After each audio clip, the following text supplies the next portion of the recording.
अभी तक हमने सरल आवर्त गति के बारे में अध्ययन किया है। सरल आवर्त गति की सबसे बड़ी विशेषता यह होती है कि सरल आवर्त गति में दोलक का आयाम सदैव नियत रहता है।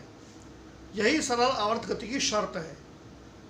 परंतु प्रयोगशाला की परिस्थितियों में इन शर्तों की पालना नहीं हो पाती, क्योंकि जैसा हम स्थानांतरीय गति में देखते हैं, घर्षण बल या शान बल या वायु का प्रतिरोध वो भी घर्षण बल की तरह कार्य करता है। ये सारे बल ऐसे बल हैं जो गति को कम करने की कोशिश करते हैं या गति को अवमंदित करने की कोशिश करते हैं।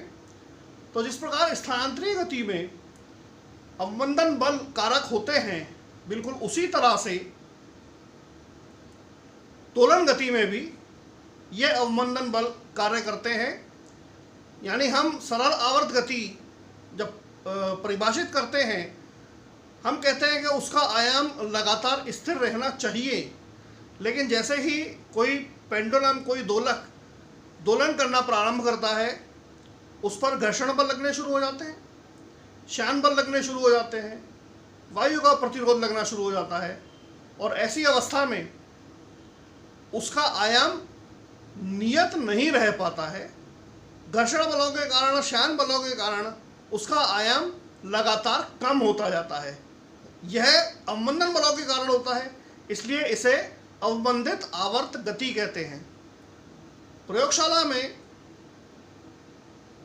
जब हम सरल दोलक का एक्सपेरिमेंट करते हैं, तो उस एक्सपेरिमेंट में भी वायु का प्रतिरोध लगता है, उसका आयाम लगातार कम होता जाता है।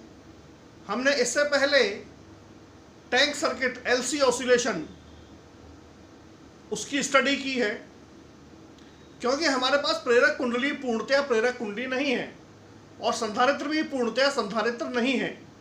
उनके साथ कुछ ना कुछ रेजिस्टेंस जरूर जुड़ा होता है, प्रतिरोध जरूर जुड़ा हुआ होता है। और आप जानते हैं प्रतिरोध ऊर्जा की हानि करता है। प्रतिरोध द्वारा ऊर्जा ऊष्मा के रूप में जो व्यक्त हो जाती है, उसे वापस रीगेन नहीं किया जा सकता। तो एलसी ऑसिलेशन भी सैद्धांतिक रूप से लंबे समय तक, अनंत समय तक, एक बार शुरू होने के बाद अनंत समय तक चलने चाहिए, पर वास्तव में ऐसा होता नहीं है, क्योंकि उनमें भी अवमंदन बल कारक होते हैं और इन्हीं अवमंदन बलों के कारण आयाम का मान या एलसी ऑसिलेशन में धारा का मान समय के साथ लगातार कम होता जाता है। तो पहले हम अवमंदन आवर्त गति की स्टडी करेंगे और उसके बाद इसे किस तरह से सरल आवर्त गति में परिवर्तित किया जाए, प्रणोदित आवर्त गति, यानी किस तरह से हम इसका आयाम को स्थिर कर दें ताकि हम इसे इस सरल आवर्त गति की तरह से स्टडी कर सकें, यह आगे हम पढ़ेंगे। आज हम अवमंदन आवर्त गति के बारे में बात करते हैं। जैसा आप इस चित्र में देख रहे हैं, एक स्प्रिंग से एक द्रव्यमान जुड़ा हुआ है। आप इसको थोड़ा सा खींच कर छोड़ दें तो इस पृष्ठ और इस द्रव्यमान के मध्य घर्षण बल लगेगा, जो अवमंदन का कार्य करता है, गति को अवमंदित करने का कार्य करता है। आवर्त गति तो होगी क्योंकि स्प्रिंग का प्रत्यानयन बल इस पर है, तो आवर्त गति तो होगी, परंतु घर्षण बल के कारण वह अवमंदित आवर्त गति होगी। ऐसे घर्षण बल वेग पर निर्भर करते हैं, आप अच्छी तरह से जानते हैं। जब गति होती है तभी यह घर्षण बल, जिसे हम गतिक घर्षण कहते हैं, प्रभावी होता है। तो ऐसे बल हमेशा वेग के समानुपाती होते हैं। तो इस स्प्रिंग के कारण इस द्रव्यमान में प्रत्यानयन बल लग रहा है और इस पृष्ठ के कारण इसमें घर्षण बल लग रहा है, जो गति को अवमंदित करने का काम करता है। आप जानते हैं प्रत्यानयन बल विस्थापन के समानुपाती होता है और अवमंदन बल वेगों के समानुपाती होता है, तो हम इस पर परिणामी बल इस तरह से व्यक्त कर सकते हैं, ये प्रत्यानयन बल माइनस के एक्स और minus lambda D x by D T वेग के समानुपाती। लैम्डा हमारे पास एक कांस्टेंट है, जैसा आप के लिए कहते हैं कि प्रत्यानयन बल का कांस्टेंट है, और लैम्डा हमारे पास अवमंदन बलों का कांस्टेंट है। तो अब इस दोलक की समीकरण जो हम पहले यहीं तक स्टॉप हो जाया करते थे, M D two x by D T square minus K X, यहीं तक, इसमें हमें अवमंदन बल और जोड़ने पड़ेंगे, क्योंकि अब यहां पर दिख रहा है कि अवमंदन बल भी लग रहे हैं, घर्षण बल भी लग रहे हैं।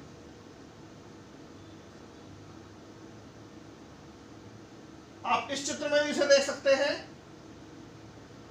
इसमें घर्षण बल हमारे पास विपरीत दिशा में है और प्रत्यानयन बल भी इसी दिशा में है जब हम इसको बाहर की तरफ खींचते हैं तो। और जैसे ही हम यहां से छोड़ते हैं तो प्रत्यानयन बल अपना काम करने लगता है, ये अपने विराम अवस्था की ओर जाना शुरू हो जाता है, और उसी दौरान इस पर घर्षण बल भी लगने लगता है।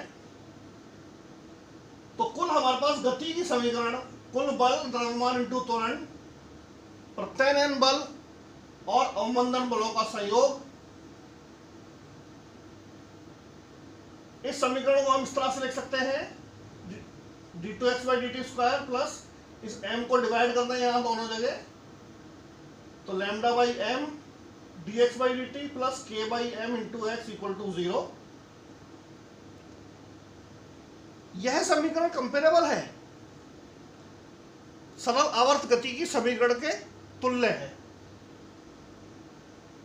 के बाई एम हम पहले ले चुके हैं, ओमेगा 0 स्क्वायर, जिसे सरल आवर्त गति की मूल आवृत्ति लेते हैं हम, और लैम्डा बाई एम हम इसे एक कांस्टेंट ले लें 1 by tau, it is equal to 2r। r हमारे पास अवमंदन गुणांक है, और ये टॉ, इसे कहा जाता है विश्रांति काल। हम इसे आगे परिभाषित करेंगे कैसे विश्रांति काल क्यों कहते हैं, या विश्रांति काल ही क्यों कहते हैं। ये अवमंदन गुणांक 2r, तो समीकरण हमारे पास इस तरह से कन्वर्ट हो जाएगी, t2x by D T square plus 2r dx by D T plus omega 0 square x equal to 0। Let it be equation number 1। ये सेकंड डिग्री की क्वाड्रेटिक, सेकंड डिग्री की डिफरेंशियल इक्वेशन है, सेकंड ऑर्डर की। तो इसका हल, हम एक हल काल्पनिक ले लें इसमें, और फिर उस काल्पनिक हल में जो कांस्टेंट्स हम काम में लेंगे उन्हें कैलकुलेट कर लेंगे, हमारे पास कुल हल इसका प्राप्त हो जाएगा। तो हम इसका एक हल मान लें, मान लिया इसका हल हमारे पास है x equal to E to the power alpha T. एक बार अवकलन करें dx by D T, so it is alpha E to the power alpha T. एक बार पुनः अवकलन करें तो it is alpha square E raise to power alpha T. और ये तीनों वैल्यूज हम इक्वेशन नंबर 1 में रख दें। तो इक्वेशन 1 में D two x by D T square की जगह रखने पर alpha square E to the power alpha T, यहाँ 2r एज इट इज, और फिर वेग का मान ये alpha E to the power alpha T, और फिर ओमेगा 0 स्क्वायर और x का मान e to the power alpha t. इसमें से कॉमन निकाल रहे हम e raise to power alpha t, तो ये समीकरण हमारे पास क्वाड्रेटिक इक्वेशन बनती है। प्रोडक्ट है दो चीजों का, e raise to power alpha t शून्य नहीं हो सकता, अगर अल्फा का मान 0 भी है तो भी e raise to power alpha t का मान 1 होगा, शून्य नहीं हो सकता। तो ये ब्रैकेट में जो मान है इसी का मान शून्य है, so it is equal to 0। ये द्विघात समीकरण क्वाड्रेटिक इक्वेशन आप अच्छी तरह से जानते हैं, और इसका हल alpha equal to minus are plus minus under root are square minus omega 0 square, equation number 3। Quadratic equation में यहां पर नीचे 2 भी आता है, डिवाइडेड बाई तो वो टू हमारा यहाँ पर प्रॉब्लम नहीं करे, इसलिए हमने यहाँ पर शुरू में इसको 2r लिया है, ताकि ये जो हमारे पास सॉल्यूशन है ये एक स्मूथ रिजल्ट के रूप में हमारे सामने आ सके।